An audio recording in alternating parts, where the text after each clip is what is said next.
Fala galera, muito bem-vindos ao nosso canal e mais uma vez, estamos aqui com o pastor Eduardo perguntando essas questões maravilhosas sobre a volta de Jesus. Pastor, mais uma vez, muito obrigado por estar aqui com a gente. Eu tenho a certeza que todos nós temos aprendido muito com essas questões, né? Tem sido maravilhoso. Pelo menos eu já aprendi bastante, então para mim já tem sido fantástico. Cara, uma questão que está sendo bem levantada e eu vejo que é, é bem mista, né? Bem importante para os tempos que a gente está vivendo hoje, é o quê? É quais são os sinais que antecedem a vinda de Cristo? Porque, querendo ou não, assim, é o que eu falei no primeiro vídeo, começou a pandemia, todo mundo começou a pensar, meu Deus, Jesus está voltando, é agora, deu ruim, enfim. Então, o que a gente pode entender, né, que é de fato os sinais de que Jesus realmente está voltando, que me leva a entender isso? É. Bom, Kevin, há vários sinais que nós podemos olhar e apontar. Quando a gente estuda profundamente escatologia, a gente vê que é necessário se cumprir uma série de quesitos para a volta de Jesus, né? Obviamente, ninguém sabe o dia nem a hora, e só o Pai, quando ele disser é agora que é, né? Mas, ao invés da gente pescar em vários pontos e trazer várias questões, eu gostaria que a gente ficasse em Mateus 24, Uhum. né? Mateus 24 é Jesus respondendo exatamente essa questão. E é uma coisa interessante e importante. Não existe melhor escatólogo ou maior escatólogo do que o próprio Cristo. Isso é verdade. Qualquer um que se levante dizendo que é melhor escatólogo do que Jesus, está por fora.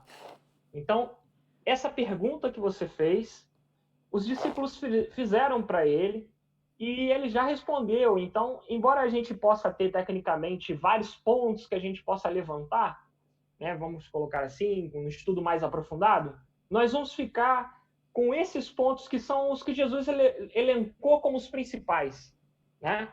Uhum. E eu queria, antes da gente entrar em Mateus 24, a gente vai ler ali, eu queria estruturar um pouquinho essa visão que nós temos, né? Uhum. Então, nós temos aí vários evangelhos, né? Marcos, Lucas, Mateus, né? Então, Mateus em específico, né? Lucas, por exemplo, escreveu para os gregos, para os gentios, né? E Mateus escreveu para os judeus. Então, a visão do texto de Mateus é uma visão mais técnica do ponto de vista judaico, né? É uma questão que tem mais complexidade ali para que se compreenda. Então, algumas pessoas acabam lendo Mateus 24 e interpretam aquilo ali de uma forma não muito dentro do contexto histórico. Mas eu quero, primeiro, que as pessoas possam entender que Mateus 24 é dividido em 3 grandes porções. E quem fez essa divisão não foi eu. Quem fez essa divisão foi o próprio Cristo durante a resposta que ele foi dando, né? Uhum. O capítulo 24, ele é dividido em 3 porções pela própria estrutura do conteúdo que está lá. Então, do verso 1 ao verso 8 de Mateus 24, nós falamos sobre princípio de dores. Nós vamos ler esse trecho para explicar um pouquinho. Do verso 9 ao verso 14, nós estamos falando da primeira parte dos 3 anos e meio que são de Apocalipse, por exemplo, né? Então, lá, a última semana, né, escatológica, a última semana de Apocalipse são 7 anos. E os 3 anos e meio é retratado aqui por Jesus entre os versos 9 e 14. Do verso 15 em diante, Jesus trata dos últimos 3 anos e meio e mais alguns adicionais. Né? Pronto. Então, a gente aqui tem uma visão de que Jesus está falando de todo o ciclo dos 7 anos da semana. E do verso 1 ao 8 é o antes. Né? Então, se você não assistiu o vídeo ainda, você que está nos assistindo, se você não assistiu ainda ao vídeo que nós falamos sobre a forma de interpretar, eu te aconselho a ver o vídeo da forma de interpretar para você entender a nossa resposta aqui.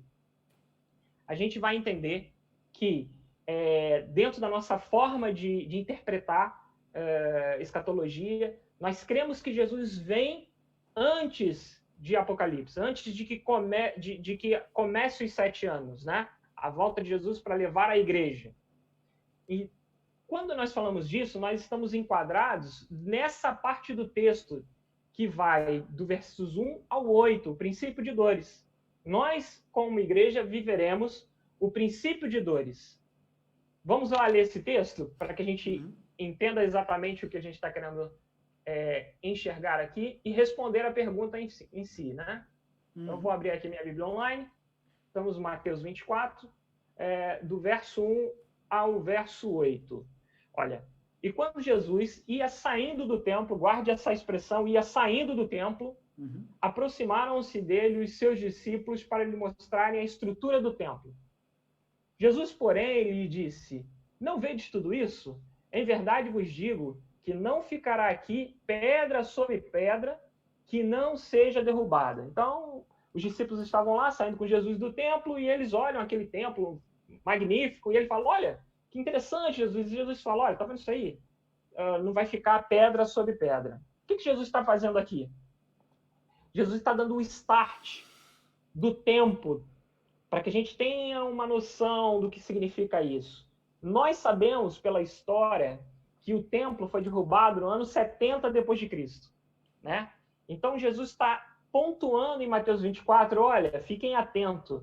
Ano 70 depois de Cristo, as coisas começam a ter tempo, contar, né? Digamos assim. E olha, lembra que eu pedi para você observar? E saindo Jesus do templo, né? E aí no verso 3 ele diz assim: estando assentado no Monte das Oliveiras, nada na Bíblia está por acaso, amigo. Isso aqui é uma outra situação. Primeiro Jesus estava saindo do templo, agora ele já está sentado lá no Monte das Oliveiras. Significa que teve um tempo que aconteceu entre esse primeiro momento da resposta de Jesus e esse segundo momento que nós vamos ler agora. Você vai entender que os discípulos ficaram com aquilo na cabeça, aquela resposta de Jesus, até eles chegarem lá, até Jesus sentar e tudo mais, eles ficaram com aquilo pensando. E aí aconteceu assim, ó, estando assentado no Monte das Oliveiras, chegaram-se a ele os seus discípulos em particular, dizendo: diz-nos, quando serão essas coisas? E que sinais haverá da tua vinda e do fim do mundo? Agora, as pessoas emendam esse texto como se fosse uma coisa só. Mas presta atenção. Os discípulos ficaram lá pensando: meu Deus do céu, que história mais...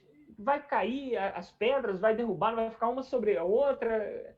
E aí eles ficaram tão incomodados com essa resposta que eles vão e perguntam a Jesus, e aqui tem 3 perguntas embutidas em uma única. Que perguntas são essas? A primeira é: quando serão essas coisas? Ou seja, quando é que vai acontecer essa questão do templo?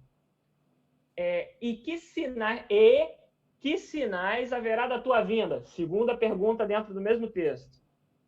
E do fim do mundo? Terceira pergunta dentro do mesmo texto, né? Então, o que eu estou dizendo aqui? Jesus vai abordar as respostas individualmente.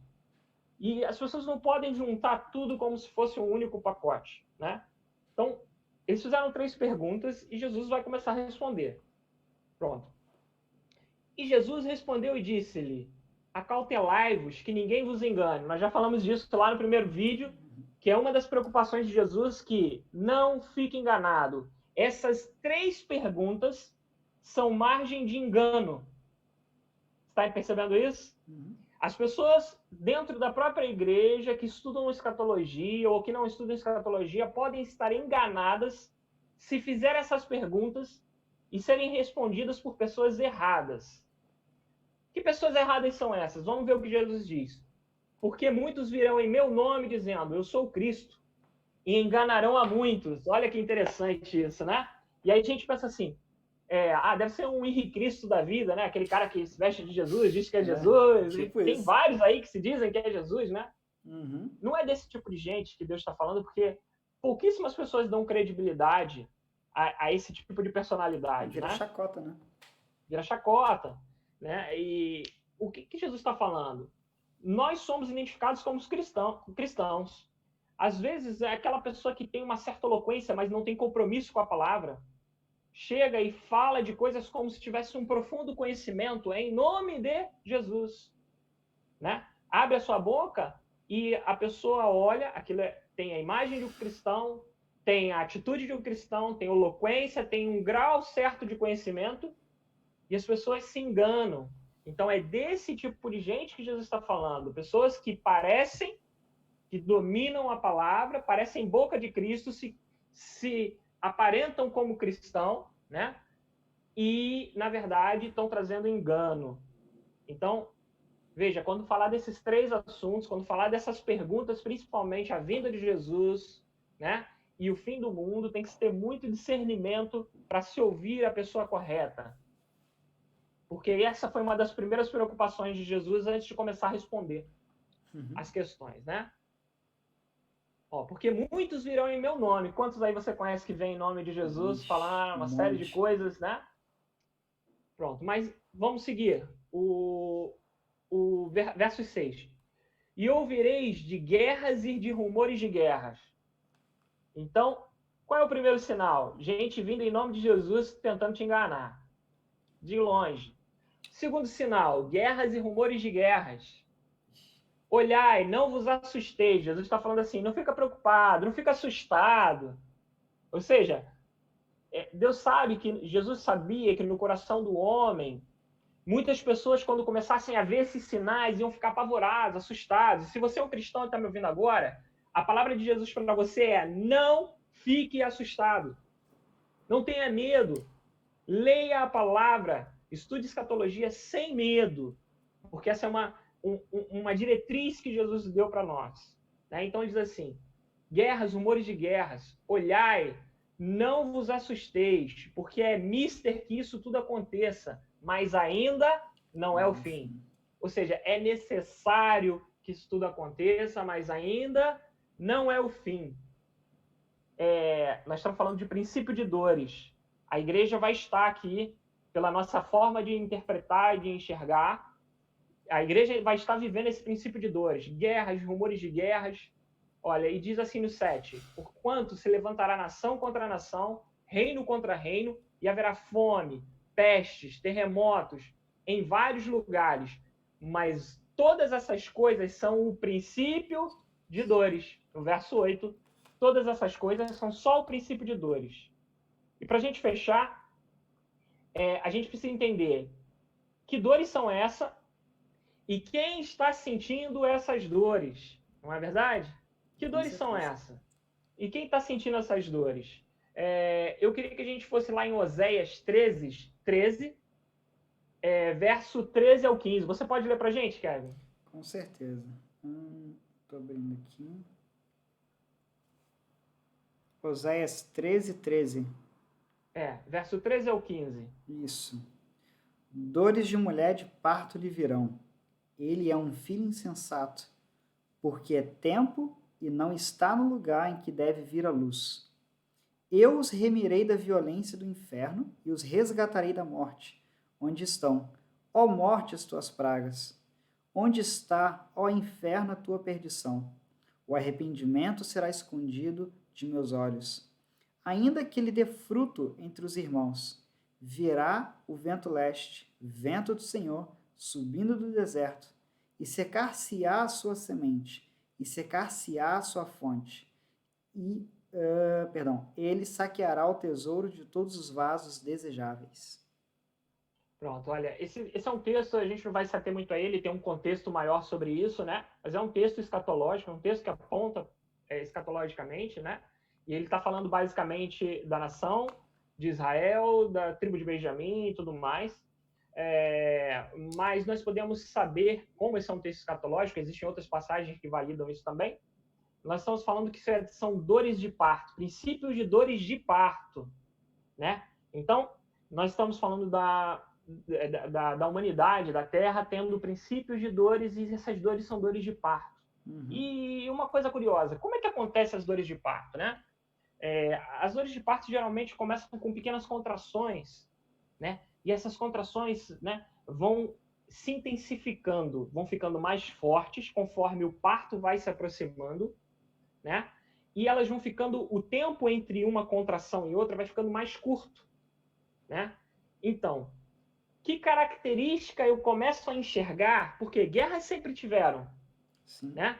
Guerras sempre tiveram, rumores de guerra sempre tiveram, pestes sempre tiveram. Ou seja, esses sinais que Jesus está falando já tem no mundo, já acontece no mundo, mas qual é a característica que vai acontecer que eu vou começar a perceber melhor, né? Terremotos e tudo mais. É quando isso começar a ficar mais intenso, quando esses sinais começarem a ficar cada vez mais intenso e o tempo de acontecimento entre eles ficar cada vez menor. É o princípio de dores. É o que Jesus está falando. São princípios de dores de parto. E esse filho vai nascer, e existe inclusive lá em Apocalipse uma mulher grávida que dá à luz, né? Um contexto ali que depois a gente pode tratar sobre isso. Mas o que nós estamos falando é que o princípio de dores, esse tempo que Jesus volta para buscar a igreja, esses sinais aqui são os principais sinais, foram que Jesus elencou para nos alertar, e essa característica da intensidade, da proximidade cada vez mais dos eventos, são grandes sinais para que a igreja esteja atenta. Então, eu acho que eu respondi da melhor maneira que eu podia essa sua questão, Kevin. Sabe o que eu acho interessante? É que quando você para pensar sobre a questão, né, de dores de parto, para pensar, por exemplo, o pai de uma criança normal. Você mesmo, você tem 2 filhos, então você melhor do que ninguém, você sabe disso. Que quando uma mulher está grávida e começa a se aproximar, começa a vir aquele nervoso do eita, será que é hoje? Será que é amanhã? E aí, às vezes, vai para o hospital e o médico fala, olha, ainda não dilatou o suficiente, e depois ainda volta para casa, o nervoso aumenta. E, enfim, você vê que a tendência é que quanto mais se aproxima, não é só a questão de que os rumores aumentem mais e também os espasmos eles aumentem, mas você vê que o pavor também das pessoas em volta também acaba se destacando bastante também. Então, assim, o que eu entendo com isso é o quê? Irmãos, nós temos que estar atentos. Como o Dudu falou, não existe escatólogo melhor do que Jesus e ele deixou claro pra gente. Fica atento. Então, que a gente possa estar atento, que a gente possa estar vigilante, mas principalmente que a gente não possa deixar de lado, que a gente não possa negligenciar aquilo que Deus nos deu e que a gente possa praticar as coisas básicas que são importantes para a gente estar atento. Às vezes a gente deixa coisas de lado como a oração mesmo, a leitura bíblica em si, o próprio jejum, são coisas que as pessoas deixam de lado e que, enfim, nos tiram muitas vezes a sensibilidade e a atenção do que está acontecendo. Eu acredito muito que a gente é muito daquilo que a gente se alimenta.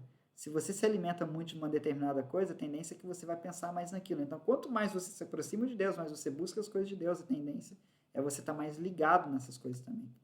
Então, eu quero te encorajar.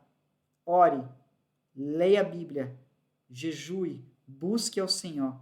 O tempo de buscar o Senhor não é ontem, não é amanhã, é hoje.